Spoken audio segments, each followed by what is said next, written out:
shall not be pikon. Mag-jeng-jeng ka na lang! Meron kang laglagan? Gustuin ko man. Gustuin ko man.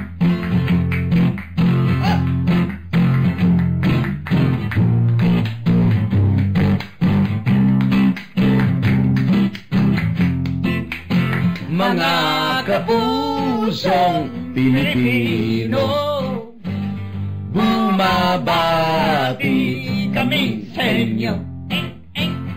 Ang tamaan, huwag magalit. Ang mapikon ay papangit. Grabe. Bakit naman? Alaga sa boses si Igan. Naman. Sinong peg mo ngayon sa boses? Rico Puno na. Jerry Vale? Grabe, no? Jerry Vale. Jerry Vale, masyado namang ano. Kilala niyo ba si Jerry Vale? Air supply. Di ba? Yeah! Basta meron ako naririnig na air supply na kanta, pinapalitan ko yung stasyon ng radyo. Number 1 yun sa pinakaayaw ko na mga kanta, air supply. Ang tanong ni Jeffrey, yung plastic na tao, nare-recycle din ba? Pwede. Food for thought. Napaka-thought-provoking naman ang mga tanong mo, Jeffrey. Sa amin sa Barangay Pansol, ang pinag-uusapan, meron pong panukala yung sa Kongreso, itong si Samuel D. Pagdilaw at ako, Bicol Representative Bato Cabe at Christopher Co. So isinumite nila niya, nag-file sila sa House Committee on Public Order and Security. Dapat maglikha tayo, mag-establish ng isang high-profile crime detention center. Ayos. Sa ilalim ng Bureau of Customs. Para sa mga high-profile na personality rin. Isipin mo na lang sina Enrile, Honasan, Halusos, Mangkao, Garcia, Trillanes, Erap, Jinggoy, GMA. Baka naman personalidad na yan. Baka naman ang nasa isip nila itong mga drug lord. Di ba? Except daw yun, nabasa ko yun, except yung drug cases. Kasi para hindi na makalabas ang ospital. Di ba? So, kailangan daw, magtatag na, gumawa ng pasilidad para sa kanila, para lagi na lang kasi yung korte. Laging problema yan ng korte kung saan ilalagay yung mga ganitong klaseng mga kailangang ikulong. So, gawan na daw yan ng separate facility. Anong sa inyo? Yan ang pinag-uusapan sa amin sa Barangay Pansol. Isinusulong sa Kongreso. Kulong ang pang VIP preso. For security reasons. High profile center to. Ihiwalay sa tagtad ng mga tato. Kung saan-saan na lang nilalagak yung mga yan. Isipin mo, si Napoles andun sa Port Santo Domingo sa Laguna. Si GMA nasa veterans, nasa NBI mga ampatuan. Man was created equal. Di ba yan ang kasabihan? NA. Ano ibig sabihin ng NA? Not available. Not applicable. Not applicable. NA, not applicable yan sa ating bayan. Yun, nasabi na, double standard. Di ba yan double standard? Kapag VIP, ihihiwalay mo, hindi mo naman, ang realidad kasi hindi mo na talaga maihahalo yan sa mga Kahit sa bansa naman, pag dating mga leader, may special treatment. Hindi naman sinasabing VIP treatment. Kasi nga, talagang, yun ang hinihiling ng kanilang posisyon. Oo, kasi yung circumstances nila, yun ang realidad. Tsaka ito, detention to. Ibig sabihin, hindi pa sila guilty. Hindi pa nahusgahan. Hindi ako pabor doon. Hindi pa nasentensya. Kasi pag nasentensya na yan, sabi din sa panukala, regular jail regular na yan. bilibid ka na. Penitentiary ka na, sa national penitentiary ka na. Pero habang nililitis yung kaso mo, kasi nga tatakbo ng 6, 7, 8 taon, 9 na taon, di ba? Lalo na yung mga ito, Yung kaso. non-bailable. Lalo na dun sa mga non-bailable, di ba? Oh. Ilagay mo sila dun sa pasilidad na angkop dun sa kanilang estado Antas. sa buhay. Hindi naman ito dahil mayaman, dahil mayaman. o mahirap. Pero dahil yung iba, Dahil sila'y may pera.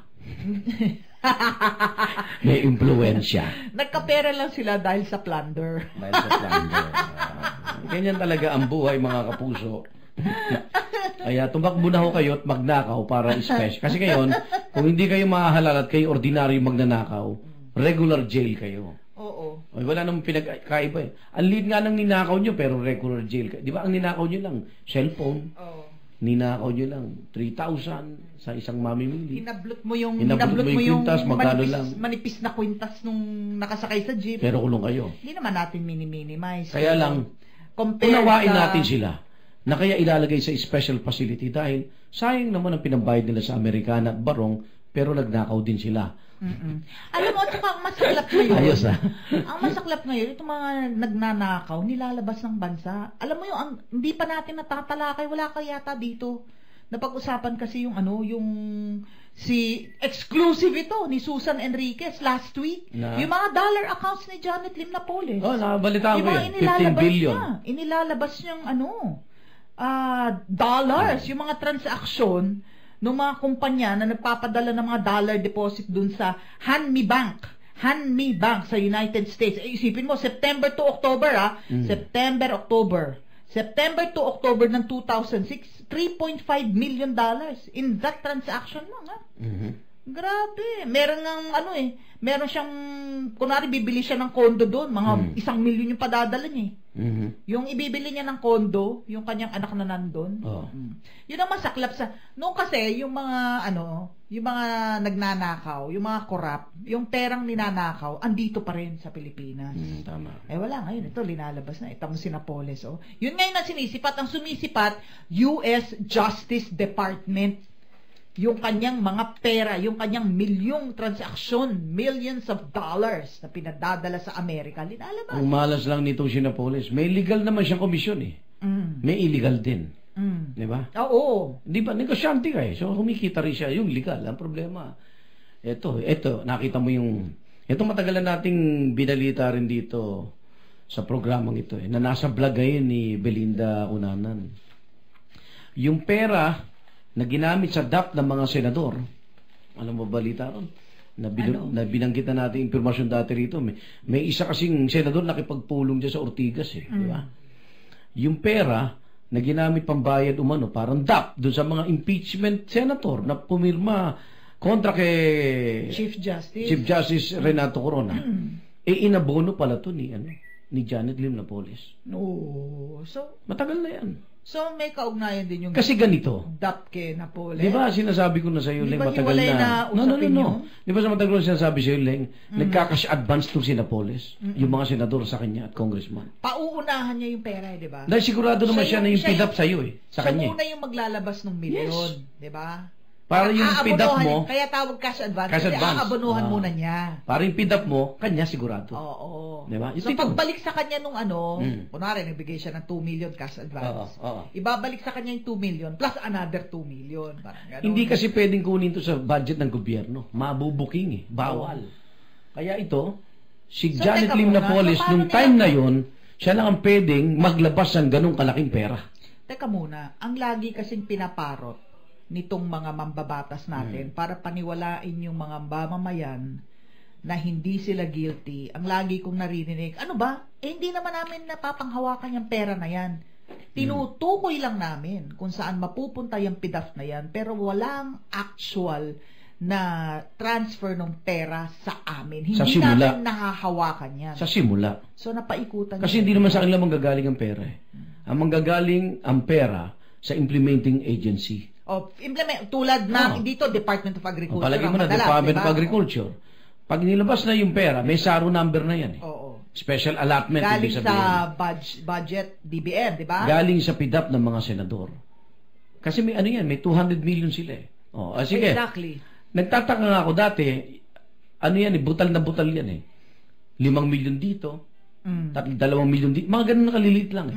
Ngayon lang akong nakakita talaga na mga senador nagbigay mga 50 million, 100 million sa isang mga NGO na bogus kasi nga 50% na komisyon. Pati LGU, nagagamit ang mga LGU no? Kaya nga. So ngayon, tuturo lang nila, ito po ang paglalagyan. I-release ngayon ang implementing agency. Pag na-release na sa principal, malalaman po ba kung nangumisyon ng senador o hindi? Hindi na. Diba? Yun nga yung under the table nila. Kaya nga pag na nabuko lang dahil sa serious illegal detention ni Ben Hurloy. Na umamin naman na siya din naman yung kasama siya sa sindikato dahil siya yung nagpa-forge, di ba? So, tsaka umamin din siya. Siya yung lumalakad ng mga papeles na yan. Umamin din siya sindikato. Na kaya niya binalikan si Janet Lim Napoles. Wala na siyang pera eh. Na-withdraw din po.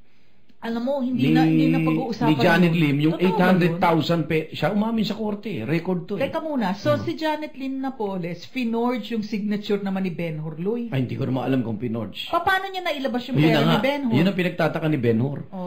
Kasi sinasabi ni Janet Lim Napoles, pera ko yan. Di ba ito na yung kinukwento nga natin na humihiwalay na si Ben Hurloy. Hindi naman siya humihiwalay. Nagsosolo na, nagsasarili na kasi nalaman na niya. Hindi dahil nagigilty siya sa ginagawa niya. Hindi. Nalaman na niya yung how it operates. Yes, kasi kausap na niya gusto na niya kumalas magsolo. Di ba? Magtatatag, breakaway group. Parang MILF yan eh. Kausap na niya ibang chief of staff. Ha? Pero at the same time, Napoles pa rin siya. Kasi siya nga yung parang operator na di ba? Yes. Siya kaya lang nalaman ni Napoles. Kilala na niya yung mga tao. Kaya nalaman ni Napoles kasi nga, sa record ng Senado, tumawag ang bangko kay Napoles at ba't nagwiwido na sa kanyang sarili si Ben Hurloy. On his own. Nang hindi alam ni Janet. Siyempre, ang bangko di ba, pinakamalaking kliyente nila si... Kaya pala make away. Biro mo, ang galing na kliyente ni Napoles. Parang nagkakatrayduran din sila. Kung hindi naman special na kliyente si Napoles ng bangko, makakapag-withdraw ba yan ng milyon-milyon? 80 million yata yung withdraw. Okay na. Ako na. Napahaba yata ang kwento ko. Sa Pritil. Ito, kwentuhan sa Pritil. Ang gulo pala doon, Igan. Bakit? Sa Pritil. Public market yun eh. Hindi, kahit yung mga sa paligid. Siguro may sidecar. Hindi ganun yan no. Ganun na? Ganun ganyan, kagulo na. Actually nga, mas magulo noon. Kasi talagang, alam mo yung public market talagang itsura. Ay ngayon, dito mo sementado na may parang build cement. The new. Pritil, public market. Pero talagang hindi magulo. Talagang ganun eh. Palengke yun eh. May mga padyak sa labas, nakita mo yun? Ikaw pa tatabi. Oo. Alam mo, hindi, meron akong papa-explain. Humaba na tayo ng humaba. Meron akong kinuha ng litrato kasi nag-shooting kami sa isang lying-in center, yung sa Paanakan, Igan. Tapos merong nakapaskil doon na poster, di ba? Yung mga patakaran, mga ganyan, ng mga manganganak, ganyan. May kinuhanan ako ng number 10. Number 10 doon sa pamamaraan ng panganganak. Nang yung number 10 nila, yung kahuli-hulihan, dalhin ang inunan sa North Cemetery. Alas 8 ng umaga hanggang alas 4 ng hapon, Lunes hanggang Biyernes, alas 8 ng umaga hanggang alas 12 ng tanghali, Sabado at Linggo. Ngayon ko lang nalaman yun. Bakit dadalhin? Dadalhin mo yung inunan sa North Cemetery. Ang inunan is placenta, di ba? Ililibing yun? Hindi ko alam eh. Yun nga yung tinatanong ko, di ba? Alam mo naman ako, di ba? Saan galing yan? Doon nag-shooting kami, doon sa parang lying-in center, kung saan nagpupunta para manganak. Di ba? Totoo yan o gawa-gawa lang? Totoong lying-in center. Di ba? Doon nanganganak yung mga taga doon. So, health center siya, health center. Tapos tinitignan, siyempre binabasa ko yung mga paskil proper doon, disposal. O yun nga. Para hindi nakapaskil-paskil doon yung mga tungkol sa mga panganak, di ba? Tapos yung isa nga nakita ko doon, yung mga patakaran. Yung number 10 nga yun, yung dadalhin mo yung inunan sa North Cemetery. Alas 8 ng umaga hanggang alas 4. Baka wala bang opisina ng derma ron? Bakit? Placenta. Di ba ginagamit na sa... Baka namang may kartel ng placenta. Tapos, di syempre, nagtanong-tanong na ako, di ba? Ano yung hindi ko naintindihan ito. So, in-explain sa akin, yung ng placenta, sa private hospital, yung hospital na bahala doon. Sa iyong, di ba pag nanganak ka may placenta? Hindi naman ikaw. Pag nanganak kang babae, may placentang, di ba? Parang inunan. So, yun nga yung inunan. Inunan. Tapos, pag sa private hospital, sila na yung bahala mag-dispose doon as biological waste. Di ba? Oo. Pero Proper ito, disposal. dahil hindi private hospital to, yung Dinadadala yung sa sarili, ikaw na mismo magdadala ng placenta mo sa North Cemetery. Ano ba? Meron bang... Kasi may ordinansa palang ganun ang Maynila. Ba? Na yung- May lugar ba sa North Cemetery yung placenta? Pero Mga hindi na tatampak lang pero din. wala nang mga ritual pala. Basta kailangan, doon yun lang yung disposal ng iyong placenta. Weird, no? Naano ako doon na... Yung nanganak mismo magdadala. Naano lang ako na, kaya ako lang sinishare kasi parang, di ba, hindi ba parang, parang off siya, parang matter of curiosity na parang, ganun pala dito, na ikaw mismo yung magdadala ng placenta mo. Oo nga, ngayon ko lang na ayos siya. Sa North Cemetery, di ba, may schedule. Oh. Eto kwentuhan sa amin sa Pritil na pinuntahan mo. Ang sweldo kahit munti. Hindi. Oh, ano naman yan? Ano ba yung ano? Ano? Sige na. Ano nga? Lobat ako sorry. Ano nga yun? Anong kanta yun? Anong kanta? Yung kahit munti nga. Bahay Kubo. Yun. Bahay Kubo. Bahay Kubo. Kahit munti. O, lobat ako Sige, Sweldo go. to, sweldo. Oh, sige. Okay, bagsak mo. Bagsak mo. Palo mo yung gitara dito. Kanta mo. Magising. Kape. Ang sweldo ko kahit konti. Ikaw?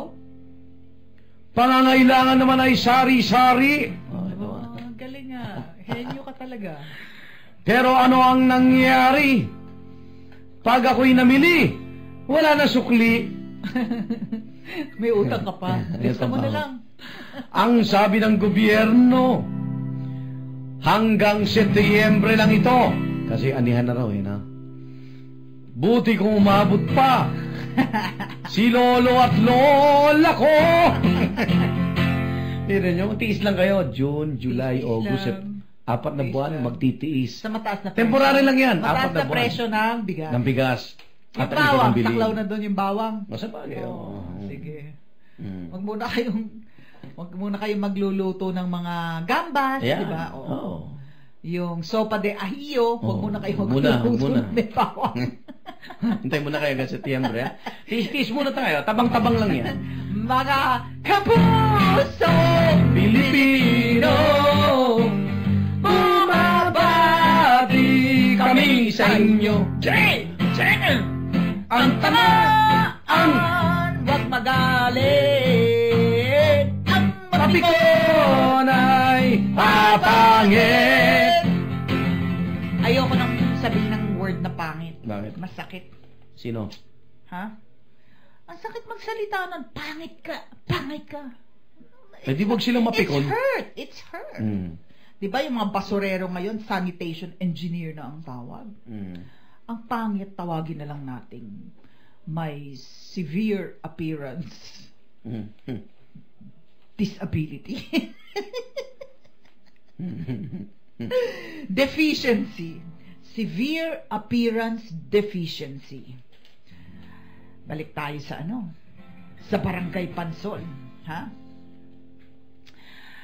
Pag-usapan natin ang mabagal na paggulong ng gulong ng hustisya. Di ba't kung ikaw ay nasasakdal? Gulong ng hustisya, pag-ikot kay bagal.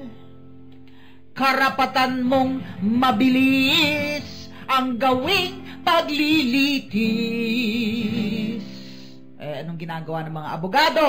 Delaying tactics, mga motion, nakakaantalang mga petisyon. Kaya tatagal ng maraming taon. Idagdag mo pa dyan, backlog ng korte ngayon. Kapal nga daw eh. Grabe, no? Daan daw. Grabe, no? Sa Sandigang Bayan na lang. Sandigang Bayan na lang. Ang backlog po ng Sandigang Bayan. Talagang, mahina ang 5 taon. 6 na taon ng ang kakainin na panahon para litisin ang kaso. Ilang libo yun. No? Na hindi pa nila... Ang iba dyan nakakulong, ha? Kaya nga. Kasi nga available yung iba. Oo. Oo. At minsan, yung sentensya mo, na-serve mo na. Pag ganun, counted na yun eh. Kunyari, 6 years. ang kaso mo lang ng pagnanakaw mo 5 taon ka lang dapat sa kulungan. Dinilig na 10 pero taon. bailable yun kapag ganun lang kagaan. Hindi, kung walang Out on pang-bail. bail ka. Hindi, kung walang pang-bail Kung wala kang pampiyansa. may hirap. Dinadyan Oo. lang sa city jail yan. Oo. Ang parusa mo, 2 taon lang. 5 taon na. 5 taon na dinidinig ang kaso mo dahil wala ka rin abogado. Pag ano ba hindi dinidemanda Estado? Kasi sa Amerika ganun, di ba? Dapat. Lalo na yung mga may karapatan mo eh. Hindi, buti yun, Igan, sentensyado ka, guilty ka. Eh yung iba, kinulong ka, wala kang pambayad, pampiyansa. In the end, innocent ka pala. O, di ba? Didemanda mo yung Estado ng ilang milyon, no? No? Hindi, NA ulit yun sa Pilipinas. NA. Not available. Not applicable. Applicable na naman. No. Okay, ako naman ito. Si Maria Teresa Pangilinan noon. Maria Teresa. Pangilinan. Si Thea. Si Maria Teresa Pangilinan noon. Heckler ng Gloria Administration. Tatanungin ko sana, sino si Maria Teresa? Ito na, Parang akala ko, siguro sikat siya, pero hindi ko lang siya kilala.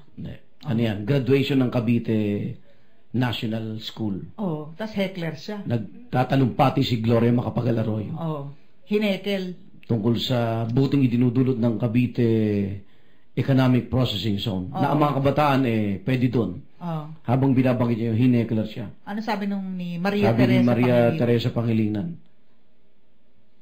Mag-resign ka na! No to chacha! Ayan. Pinayagan siyang graduate. Nagkamay pa. Pero hindi siya tinignan ni Gloria. Kita-kita sa look up lang. Look up. Uy, June 18 ba ngayon? Look up. Hoy, ngayon ako sa Raisa May! Ang gagawin natin? May ipapalabas. Upload mo na, sige. Panoorin nyo mamaya bago mag-Itbulaga. Ali Soto, nasa Raisa May show. Ngayon ko naalala. After kasi nung tinext birthday. sa akin. Kung totoo kasi tinext lang sa akin, Ma'am, June 18 yung airing. We'll see. Tapos, ano lang, hindi siya kamukha nung guest natin, nagpunta si Pio dito. Mijares. May kaso, kinasuhan. Ano ba yung kinaso sa kanya? Alarm and scandal? Tumults and public disturbance. Paglaban sa otoridad. At ano yun? Ano daw yung, parang ano yun, napunitan ba ng uniforme yung isang pulis, pati sa kanya din isinisisi? Sa kanya, what yun, ano yun, pagpaninira ng public property. Pondo ng gobyerno yun, uniforme. Destruction of public property. Bigay nyo sa akin, pasusulsihan ko na lang yan. Baka man napunit lang ng konti yung bulsa. Ako na magsusulsi. Okay, ito na. Si Maria Teresa Pangilinan noon, heckler ng Gloria Administration. Pinayagan sa graduation at hindi ikinulong.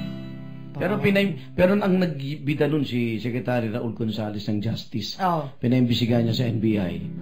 Bina-background pero check. Wala na. Bina-background check. Hindi naman pala terorista. Presidente naman siya ng student organization. Si Pio Mijares ano ito tayo? Pinayagan sa graduation at hindi ikinulong. Si Pio Mijares ngayon.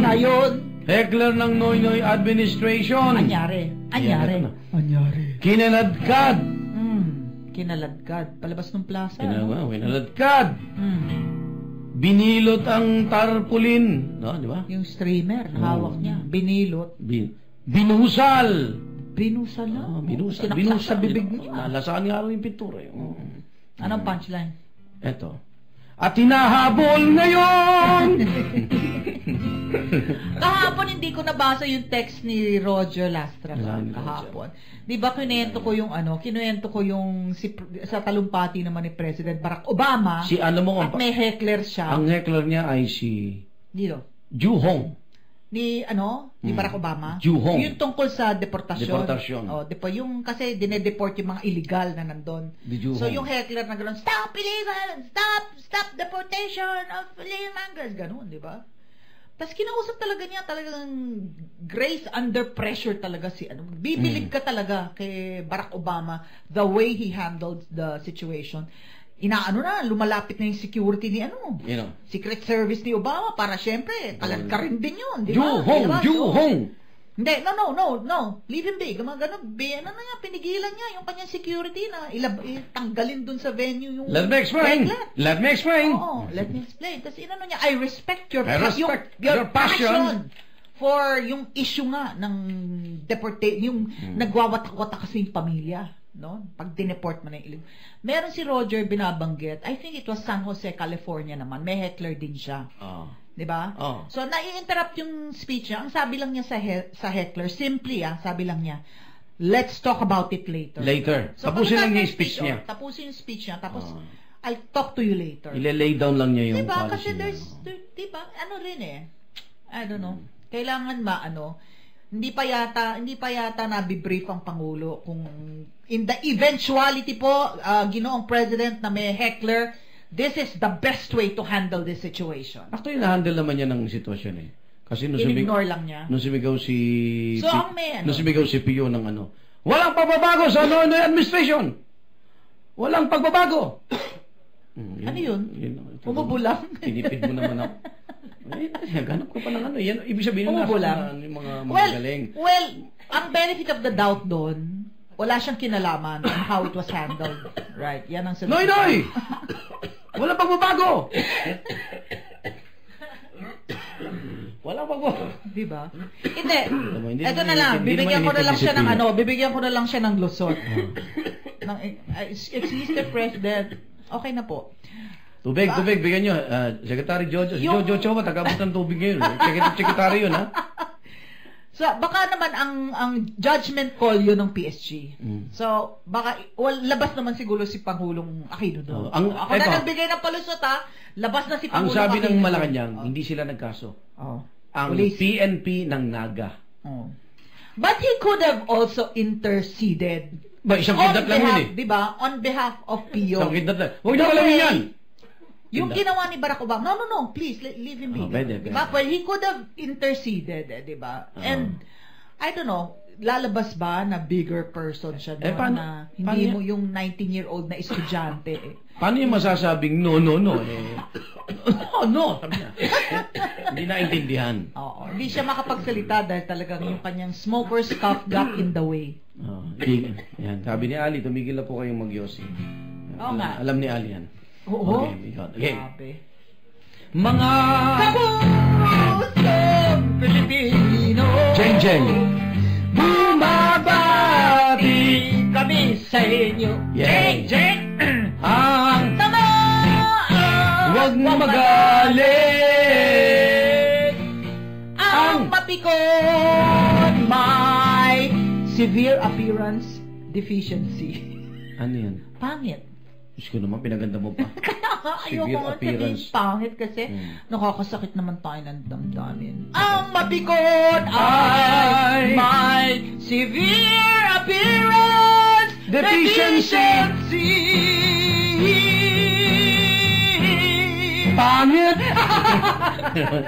At bilang bonus, Kilala ko yan! abangan nyo bukas. Alas 10:15 na Uy, double A na kanina Oo pa. nga. Bilang bonus, sino? Ay! Teka, Sino siya?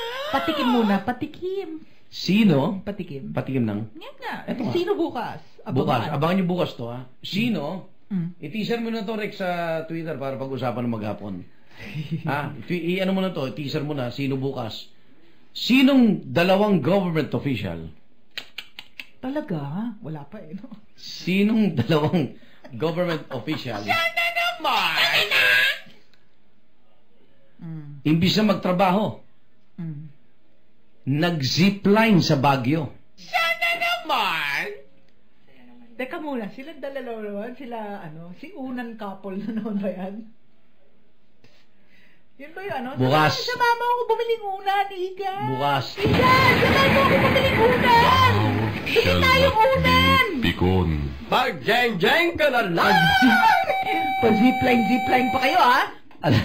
Bukas zipper mo, alas 10:16. Pride